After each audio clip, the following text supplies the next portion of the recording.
السلام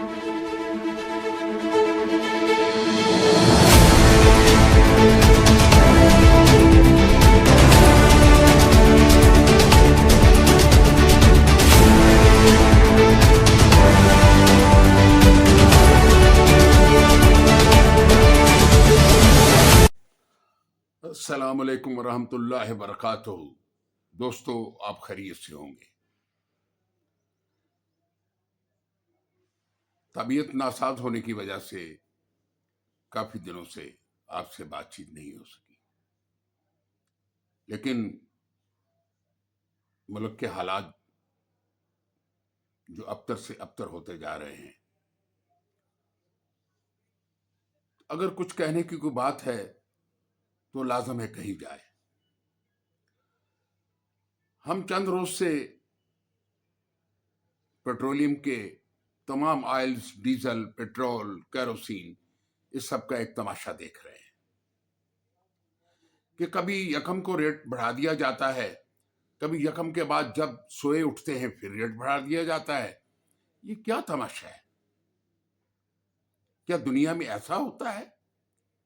دیکھیں، آپ نے آج اگر $105 میں تیل خریدا ہے کسی ملک سے، کسی ریفائنری سے، باہر کے کسی ریفائنری سے آپ خرید رہے ہیں، تو اس کو آج کے سودے جو ہیں یہ آتے ہوئے کوئی 2 ماہ 3 ماہ لگتے ہیں۔ اگر آپ کروڈ آئل خرید رہے ہیں اپنی ریفائنریز کے لیے، تو وہ بھی کم سے کم ریفائنری میں آئے گا، اس کے بعد وہ ریفائن ہوگا، اس میں سے تمام مصنوعات نکالی جائیں گی، مارکیٹ میں آئیں گی، تو پھر اس ریٹ سے اگر بیچتے ہیں یا کم ریٹ سے، وہ بات کی بات ہے۔ دیکھیں، پاکستان کے پاس، حکومت پاکستان کے کہنے کے مطابق 20 یا 28 دن کے ذخائر موجود ہیں۔ آپ نے جس ریٹ پہ خریدے ہیں، آپ فی الحال اسی ریٹ پہ قوم کو دیں۔ آپ اگر 90 روپے میں خریدا ہے آپ نے تیل، تو آپ 110 میں بیچنے کا آپ کے پاس کوئی جواز نہیں ہے۔ اس کے بعد اسی خریداری پہ آپ کسٹم بھی لگاتے ہیں، انکم ٹیکس بھی لگاتے ہیں، لیوی بھی لگاتے ہیں۔ لیوی کی سمجھ آج تک عام بندے کو نہیں آ سکی کہ یہ کون سا ٹیکس ہے۔ بھئی، آپ نے تو قوم کو ریلیف دینا ہے۔ یہ قوم جو ہے مری ہوئی قوم ہے، ان کے پاس کچھ نہیں ہے، بے روزگار ہیں۔ یہ ایران اور امریکہ اور اسرائیل کی جنگ کے دوران لوگ بدحال ہو چکے ہیں، حکومت کی طرف سے کوئی ریلیف نہیں ہے۔ آپ یکم کو ریٹ بڑھاتے ہیں، اتنا بڑھاتے ہیں کہ ایک عام آدمی کی پہنچ سے بہت دور ہوتا ہے۔ ریٹ بڑھانے والے آپ کے وزیر ہیں، مشیر ہیں، ٹی وی پہ آتے ہیں، بڑھا کے چلے جاتے ہیں۔ 2 دن کے بعد جب عوامی رائے سامنے آتی ہے تو وزیر اعظم صاحب پریشان ہوتے ہیں۔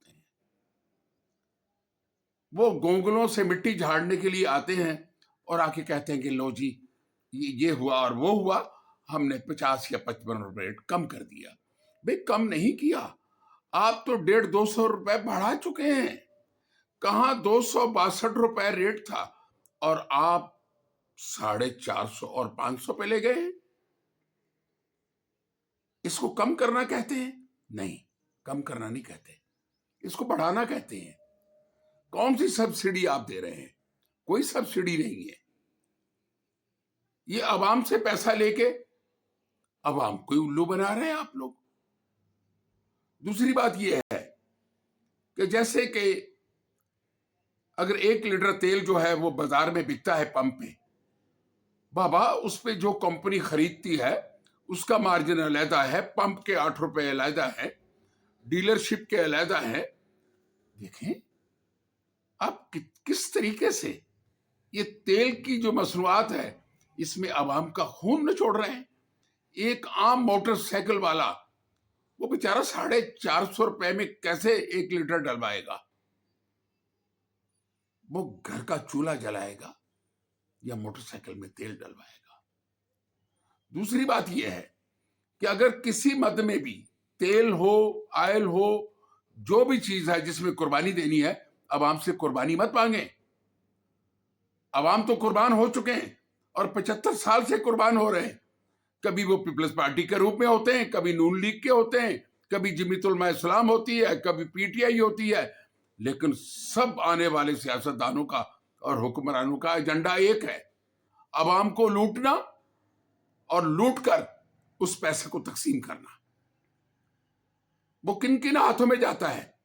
مجھے یاد ہے ذرا اسی پاکستان میں وہ لوگ جو ہودیاں کالے تیل کی دھوتے تھے, یا وہ لوگ جن کے پیچھے کچھ بھی نہیں تھا, آج آئل کمپنیوں کے مالک ہیں.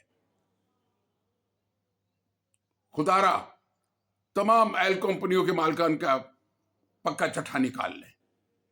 یہ بڑے لوگ جتنے بھی ہیں سب کا پکا چٹھا نکالیں کہ یہ پیسہ آیا کہاں سے ان کے پاس. یہ عوام کا خون پسینہ ہے. آپ جب چاہیں ٹیکس لگا دیں, جب چاہیں موٹر وے پہ ٹیکس لگا دیں, جب چاہیں جی ٹی روڈ پہ لگا دیں. دیکھیں, آپ رات کو سوئے تھے تو ریٹ کچھ اور تھا, پمپوں پہ لوگ آرام سے تیل ڈلوا رہے تھے. آپ صبح اٹھے ہیں, آپ نے 55 روپے بڑھا دیے. بھئی کہاں بڑھے ہیں؟ اگر بڑھے ہوں گے تو بین الاقوامی ریٹ وہاں پہ ہوگا. ہم نے کوئی خریداری اس ریٹ میں نہیں کی اس ملک کے لوگوں نے. ہم نے تو پرانا تیل خریدا ہوا ہے, وہ جائیداد ہے اس ملک کے عوام کی, پراپرٹی ہے. آپ اس پرافٹ پہ جو آپ نے لوگوں کے خون پسینے کی کمائی نکلوائی ہے, وہ کن کن حصوں میں تقسیم ہو رہا ہے؟ وہ عوام میں تقسیم نہیں ہو رہا. عوام سے تو آپ پہلے چھینتے ہیں, اور اگر 100 روپے چھینتے ہیں تو 25 روپے کا ریلیف دے دیتے. یہ کوئی حق کی حکمرانی نہیں ہے, یہ ظلم ہے. خدا را آپ کی ان حرکتوں سے بازار میں تمام مصنوعات مہنگی ہو چکی ہیں, عوام پریشان ہیں. دیکھیں, ریٹ ایک ہونا چاہیے, 6 ماہ کے بعد ہو یا 1 ماہ کے بعد ہو. آپ کا دل جب چاہتا ہے بڑے بڑے سرمایہ داروں کو پرافٹ دینے کے لیے, ان کے گھر بھرنے کے لیے, آپ ریٹ بڑھا دیتے, عوام سے پیسے چھین لیتے ہیں. دیکھیں, ہمارے پاس اگر 28 دن کا 20 دن کا تیل ہے, ہمارا ریٹ جو اس پہ آیا ہے وہی قوم کے لیے, عوام کے لیے ہونا چاہیے. کون کون سے ٹیکس لگاتے ہیں آپ؟ اس ملک میں کوئی پوچھنے والا نہیں ہے. خدا کا خوف کریں, خدا کا خوف کریں. آپ کے ہمسائے میں تیل کس بھاؤ بک رہا ہے, سری لنکا میں کس بھاؤ بک رہا ہے. آپ دیکھ لیں کہ افغانستان میں جہاں پہ کوئی وسائل نہیں, وہاں کیا بھاؤ بک رہا ہے. اور آپ کا جب دل چاہتا ہے اٹھ کے بیٹھ جاتے ہیں, سوئے میں اٹھتے ہیں, اور جناب یہ 100 روپیہ ڈیزل پہ بڑھا دیا گیا. خدا کا خوف کریں, آپ سوچے تو صحیح کہ یہ کیوں بڑھا رہے ہیں, یہ کون سی مدات ہے. یہ ٹرک چلیں گے, لاجسٹک چلے گی, آٹا کھانے کو آئے گا, سبزیاں آئیں گی, مصنوعات آئیں گی, عوام کے لیے آئیں گی. اگر آپ نے ان کے ریٹ بڑھا دیے تو ہر چیز کے ریٹ بڑھ جائیں گے. عوام کو مجبور مت کریں. یہ علاقہ ویسے جنگی حالات میں ہے, اور آپ جو کچھ کر رہے ہیں کہ ایک آتا ہے تیل بڑھا دیتا ہے, دوسرا آتا ہے کم کر دیتا ہے, اتنا کم کرتا ہے کہ عوام کی چیخیں نکل جاتی ہیں. خدا را میاں صاحب, آپ کو کوئی پوچھنے والا نہیں, آپ کے ساتھیوں کو بھی کوئی پوچھنے والا نہیں ہے. اس قوم پہ رحم کریں, آسانی کریں. کیا طوفان آ گیا ہم پہ. آپ کے پاس تیل موجود ہے, آ رہا ہے, سعودی عرب بھی دے رہا ہے, لیکن آپ نہ جانے کن سرمایہ داروں کی جیبیں بھر رہے ہیں, کن کے مفادات کا تحفظ کر رہے ہیں. خدا را عوام کی طرف دیکھیں, عوام کی طرف دیکھیں. عوام بہت مجبور ہے. اسی کے ساتھ میں آپ سے اجازت چاہوں گا. خدا حافظ.